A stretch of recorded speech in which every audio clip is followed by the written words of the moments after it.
ओम नमः शिवाय। हर हर महादेव। शिव शंभु अपने भक्तों पर सदा अपनी कृपा दृष्टि बनाए रखें। आज हम शिव महापुराण का सती खंड का 20वां अध्याय शुरू करेंगे। 20वां अध्याय, ब्रह्मा की विरूपता का वर्णन।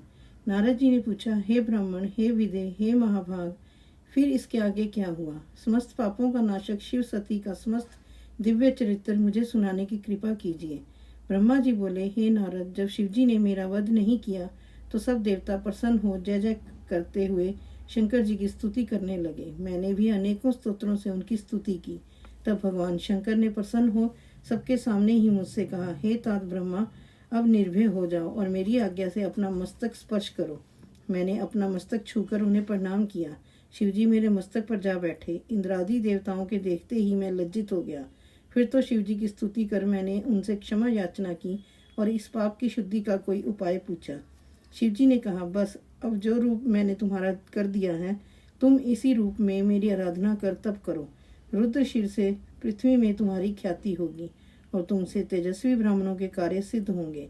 तुमने अपना वीर्यपात कर मनुष्यों जैसा कार्य किया है, अतः तब तुम मनुष्य बनकर पृथ्वी पर विचरण करो। जो लोग तुम्हें इस रूप में देखेंगे वे यही कहेंगे कि शिवजी ब्रह्मा के सिर पर बैठे हैं और इससे लोग पर स्त्री गमन भी नहीं करेंगे। इसी से तुम्हारे पापों की शुद्धि होगी और जो पृथ्वी पर तुम्हारे वीर्य की 4 बूंदें गिरी हैं, उनसे आकाश में प्रलय करने वाले 4 बादल होंगे। संवर्त, आवर्तक, पुष्कर, द्रोण। ऋषियों के देखते ही वे मेघ बन गए। तब भगवान शंकर और देवी सती दोनों शांत हो गए। फिर शंकर जी की आज्ञा से मैंने उनका विवाह कार्य संपन्न कराया और देवताओं ने सती और शंकर जी पर फूलों की वर्षा की और बड़ा उत्सव हुआ। तब उन ईश्वर ने आदर पूर्वक मुझसे कहा, हे ब्राह्मण, तुमने विवाह कर्म उत्तम रूप से कराया है। इससे मैं प्रसन्न हो तुम्हें आचार्य की पदवी देता हूँ। और बोलो, दक्षिणा क्या दूं? मैंने विनम्र होकर कहा, हे देवेश, यदि आप मुझ पर प्रसन्न हैं तो मनुष्य की पाप शुद्धि के लिए आप इस वेदी में इसी रूप में स्थित रहिए। मैं इसी के समीप अपना आश्रम बनाकर तप करूंगा। शिवजी ने कहा, तथास्तु, ऐसा ही हो।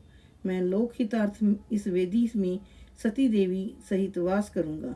पश्चात भगवान शंकर जी ने हाथ जोड़ दक्ष से सती सहित जाने की आज्ञा मांगी। दक्ष ने बड़े उत्साह से अपनी पुत्री सती सहित श्री शंकर जी को विदा किया। शिवजी कैलाश धाम पर अपने आश्रम पर पहुंचे। वहां पहुंचकर उन्होंने सब ऋषियों सहित देवताओं को विदा किया। सब शिवजी को नमस्कार कर अपने स्थान पर चले गए। शिवजी प्रसन्न हो सती सहित हिमालय पर विहार करने लगे। हे मुने, स्वयंभू मनु के समय होने वाले शिव विवाह का यह वर्णन मैंने तुम्हें सुनाया। जो पुरुष विवाह के समय अथवा यज्ञ के पूर्व ही अव्यग्र होकर शिवजी का पूजन कर इस आख्यान को सुनेंगे, उनके विवाहादिक सारे कर्म निर्विघ्न पूरे होंगे। कन्याएं इसे सुनकर सुख सौभाग्य से पूर्ण शील आचार गुणों से युक्त साध्वी तथा पुत्रवती होती हैं। 21वां अध्याय, शिव सती विहार। नारद जी बोले, हे तात, आपने जो यह शिव सती का सुंदर आख्यान सुनाया, इसमें शिवजी के विवाह को मैंने भली भांति सुना।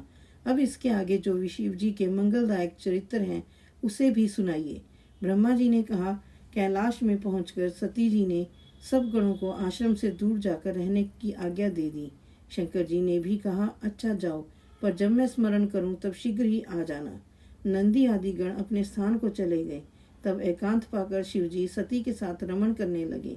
कभी पुष्पों की मनोहर माला सती को पहनाते, कभी जब सती दर्पण में अपना मुख देखती तो शिवजी उनके पीछे खड़े हो जाते और सती के मना करने पर भी वे उनके कुंडलों को हाथ लगा देते। शंकर जी कभी दूर न जाते और छिपकर सती जी के पीछे आ खड़े होते। भीति से चकित सती को आलिंगन करते, कभी उनका हार उठा लेते, कभी बाजूबंद। इस प्रकार बारंबार स्पर्श कर निकालते और पहनाते।